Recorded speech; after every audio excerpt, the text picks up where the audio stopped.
When I dare to be powerful, to use my strength in the service of my vision, then it becomes less and less important whether I am afraid.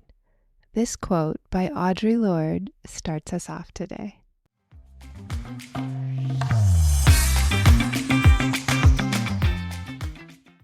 We're talking all about the philosophical foundations that support our lives, and today is all about your personal foundations upon which you rest your values and you take actions in support of living your audacious, creative, and authentic life. So let's get into this. Let's get this started. What are your guiding principles? How have you been driven by what's most important to you? And sometimes this is only evident when you take a look back and start to understand your life's path, the choices you've made, and we end up creating a story that's based on our principles of what's important. Sometimes we make choices because what's most important in the moment is to be safe, to feel cared for. Other times we make choices in the moment that guide us in a direction of what we can offer to others. Sometimes we are making choices to simply avoid feeling discomfort. And I want to say that the evidence is abundantly clear that what gives us satisfaction and happiness is not moving towards just a way to get away from something uncomfortable or chasing something to fill a void, to not be frightened, to not be alone. The research suggests over and over and over that when we pursue our values and we take action towards what's most important to us, we feel satisfied and happy, and we live in our purpose.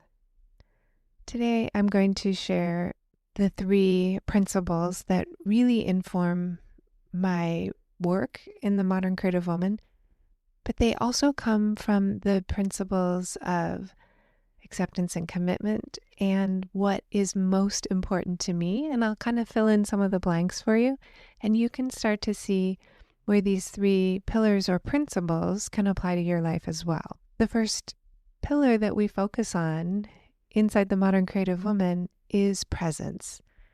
It's making contact with the present. It's having present moment awareness. And then there's a second part to it that's about you as the context for your life. So let me explain. Presence is your ability to make contact with the present moment. Separate from your thoughts and your feelings about it. And it means observing what's happening outside of you as well as observing what's happening inside you in the present moment. Those inner private experiences of thoughts, memories, which are a certain kind of thought, feelings, bodily sensations, those are important for our awareness. Thich Nhat Hanh, the philosopher and monk, comes from Vietnam. He practices and taught Buddhism as a way to move towards peace. His work about presence orients us in the direction of being willing to accept what happens in our emotional state, that it's not something we have to fear or run away from, that it is something to understand and be curious about. And then when we are calm, we can make decisions. We don't have to act on or discharge our emotions. So that idea of responding in the present means making that full body contact to the present moment without struggling against it, without judging ourselves, and without trying to escape it. Presence definitely shows up for me in my daily journal practice.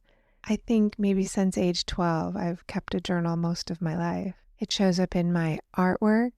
I can't think of anything better than a little bit of painting to make full contact with the present moment. Something that I love is that the present moment is always there for us. We can always step into it, that we return to it over and over again. We can celebrate our return to it.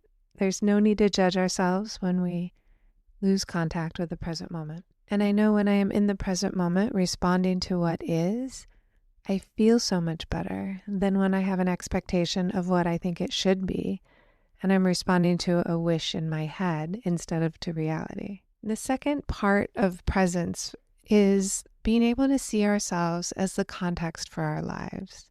And since maybe age 18 or so, I really loved reading books that are focused on metaphors. So of course, Zen stories are a big part of that. Science fiction, fantasy, things that represent something else have had a really powerful impact on me. Of course, art is a metaphor. It represents something internal about the artist. Self as context comes from acceptance and commitment therapy. And it's really about seeing yourself as the context for your life. It means you're the anchor. Whatever happens inside of you, those thoughts, feelings, bodily sensations, and whatever happens outside of you, the people, places, circumstances, all of that is separate from your experience as a human being. You can think of this context as your spirit, yourself, your core, your essence, your inner knowing, your inner wise person. In other words, you as the context, it means viewing yourself as the person experiencing your life. Here's some metaphors that might fit for you. You're the journal on which your story is written. You're the book.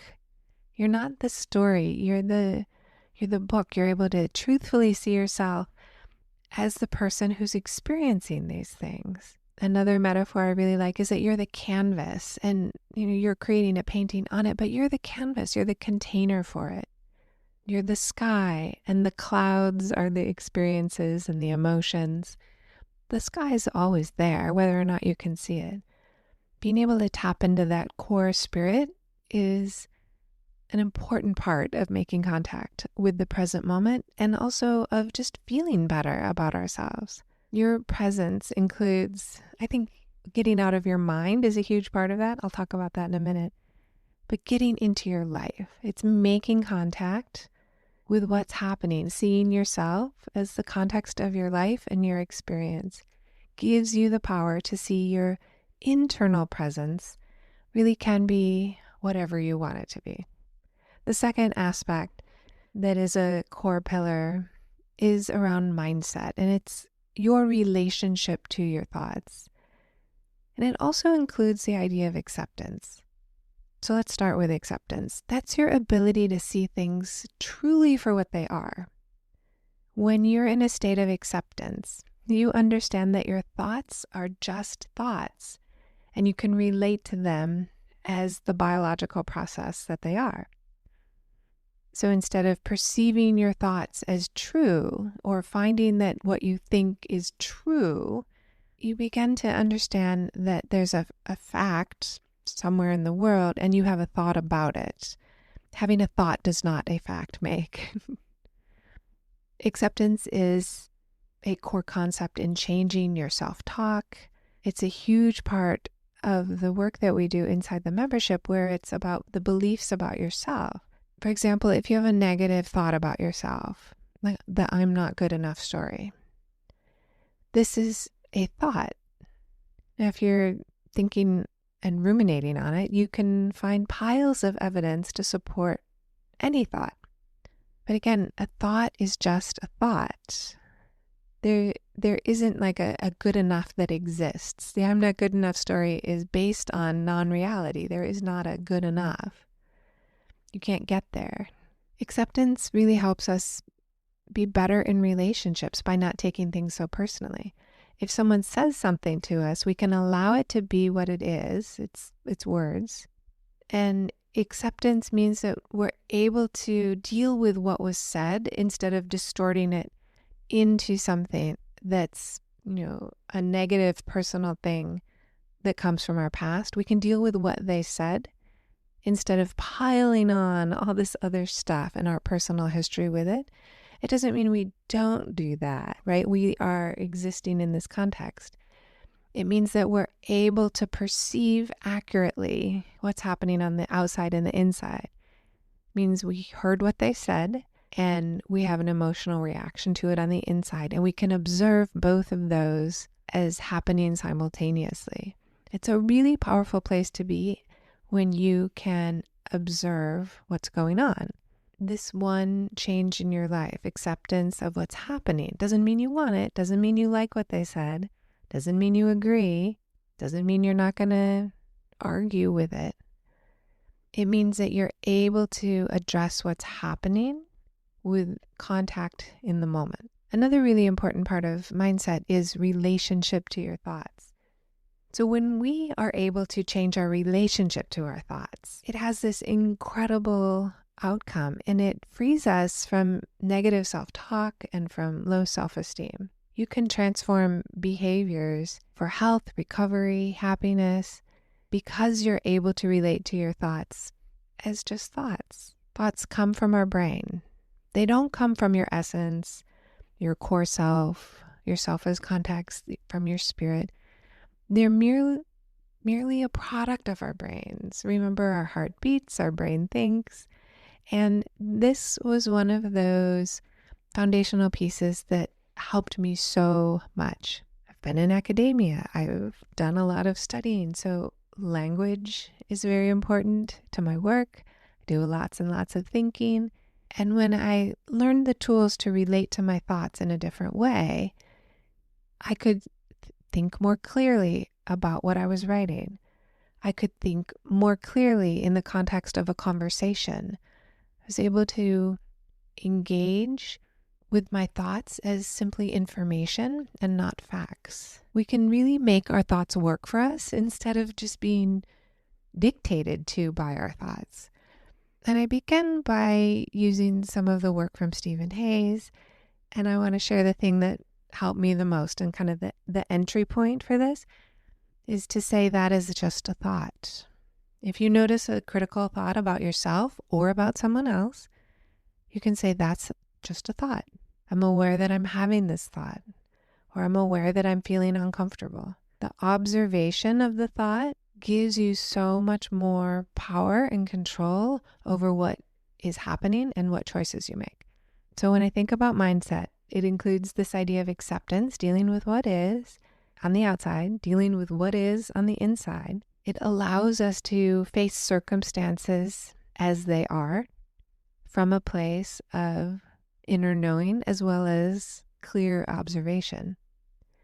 And I think acceptance is really a necessary piece before we start trying to make changes. And this has been well documented in a variety of areas of psychology, that acceptance of our emotions and who we are is vital and necessary before we change. The idea of mindset includes forging a new working relationship with our thoughts, practicing consciousness, creative thinking. I used to definitely over-rely on the verbal component of my brain, the thinking part. I identified with I am a thinker. And now I understand that I'm not a thinker, that it's just that my brain thinks. I'm aware of many thoughts in my brain. So this second idea of mindset and being able to have a look at what's going on in your brain, not believe it as a fact, is really one of those ideas that is so necessary, especially right now when many people are believing their own opinions, or they heard it from an unreliable source on the internet and they decided they would believe that video, or they would believe old, outdated misinformation. There are medical doctors who've lost their license, but their old ideas have lingered on. They're simply not true, and people really struggle to shift their perspective, to allow their minds to grow, to accept that sometimes we believe things that aren't true, and then we can grow. And our mind tends to double down instead of recognizing that we might be making a mistake or thinking something is a fact when it's not. Many people will double down on those ideas. But when we have a flexible mindset, we're able to entertain ideas without believing all of them. Someone who is a good speaker or good at debate can entertain many ideas in their head without believing them all. This mental flexibility is something that I strive for. And the third pillar I want to talk about is purpose. And these are your values and how you show it on the outside. So your purpose is really about your personal values, what matters most to you in your life, what's essential. The purpose that you choose is very personal. It's something that you decide on based on what you enjoy, have an interest in, what you have the ability or the aptitude for doing. Well, let's start with values. This is what you decide is most important to you. And we all have values in many areas. I'll give you some examples. Health, you might have a health value. I want to make sure that I'm taking health seriously. It's my number one value because I've come to see that without good quality health in our body, and our mind is in our body, without good quality health, everything else suffers. Our relationships, our work, our ability to enjoy our life, all rests on some aspect of health. We have values in our intimate partners. We want to be honest and kind and bring our best self to our partner. I have a value around education, that I want to keep my mind open and flexible and learn new information and figure out how to incorporate it or understand it in the context of what else I know. And I want to eliminate old, outdated, and scientific information that really isn't scientific anymore. It's no longer true. We all have values around family, and the value is how we want to show up. I want to be a kind mom who's present and generous with her time and love. We have values around friendship, and it's how would you like to show up for your friends? I'd like to have fun, be available, be supportive, give help. But we also have values in so many other areas. You can think about maybe sports, spirituality, your work, your community, creativity. You might have values related to what you offer to your community, like service, a value around personal development, your hobbies. Your values are just what you want to bring to each area. And here's the thing, it has nothing to do with what other people are doing or if they like what you are doing. This is all about how you want to be, how you want to show up in the world. For example, when you come across someone being perhaps dishonest at work, and you have a value that you've committed to acting with honesty, you don't become dishonest when dealing with a dishonest person, right? You don't drop all your values and also become dishonest. You stick with your values. And the more our thoughts and beliefs about our values are in alignment with our actions, the happier we are. Which brings us to the second part of your purpose, is how you're acting these out in the world. How are you demonstrating what's important to you? So a committed action is how you demonstrate your values, how it is seen on the outside by you or by others seeing you. How do you show what matters to you? Now, how we behave is a direct reflection of our values and our beliefs. Committed action is how you show up in the world. Now, notice this is about action. It's not about thoughts and beliefs. You're not allowing a thought or a feeling to dictate how you choose to behave. You're allowing your values to take the driver's seat. If you are living your values, they will show in your behavior. No need to run around announcing them. In my example about health, if you believe strongly in your value of health, then it shows up in your behavior. You'll make time to go for walks. You will learn to manage your mind. You'll learn new things about health.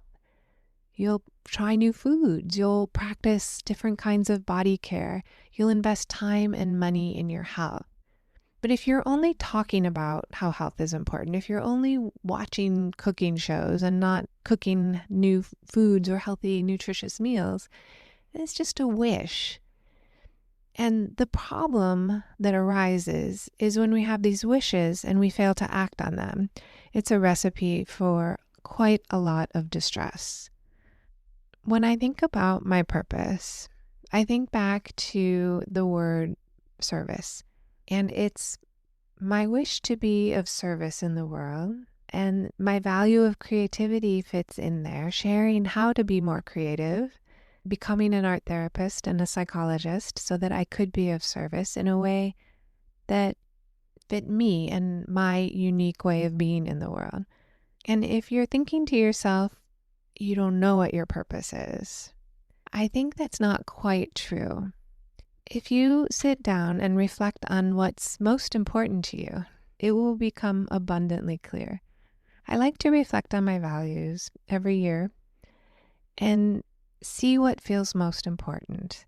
And things evolve over time. My value of education has remained constant, but how I continue to educate myself has changed. My value in parenting and being a kind, loving parent remains, but how I parent has changed. It was different when my son was 1 or 3 or 10 or 17. How I show up to show that value, it just looks different. So your values evolve over time. The amount of energy or focus or time it takes can shift and change. Sometimes there's an emergency in the family and you have to take care of someone. That requires a little shift and balance in juggling your values. Let me leave you with some powerful questions that can give you a peep into your own reflective experience of living your pillars, living your core values. Where are you most present in your life? When is it easy for you to make contact with the present moment? Is it when you're out in nature, painting, cooking, spending time with certain friends, when you're in the flow of work? When do you feel most in contact with the now? Figure out how you're doing that, why you're doing that, and see where else you can expand it. You're able to make full contact in many, many places, not just the areas where you're feeling good. Next, reflect on your mindset. No thought in your head is a fact. Any thought in your head is one neuron firing across a synapse to another neuron and then spreading out in a predictable pattern. That's what a thought is. It is not a fact. It is not true. We hear the same thoughts in our head over and over. We start to believe them as true. I'm not good enough. I don't know how to do it. Those are simply thoughts that we've repeated. So figure out what your thoughts are that you're repeating over and over, that you're believing, that are simply not true. And you can replace them with thoughts that do serve you, that make you feel good. You're creating your thoughts and those feelings. So why not focus on a mindset that allows you to feel good? There's no bonus at the end of life for suffering. There's no bonus or extra credit if you stay miserable. And finally, do something that brings you joy. That is your purpose, to feel good and to give that to others. It's not about acquiring possessions. It's not about accomplishing some new skill that you're learning. It's about making contact with the present moment, sharing your joy with others. And this leads us on the direct path to our purpose. I would love to hear from you. Send me a message. You can reach me. There's a button in the show notes that will send me a direct message. I would love to hear all about what is your purpose and why are you making contact with the present moment, and what are the activities that give you that incredible amount of pleasure. Have a wonderful rest of your week. Now that you know about how to use your creativity, what will you create? Want more?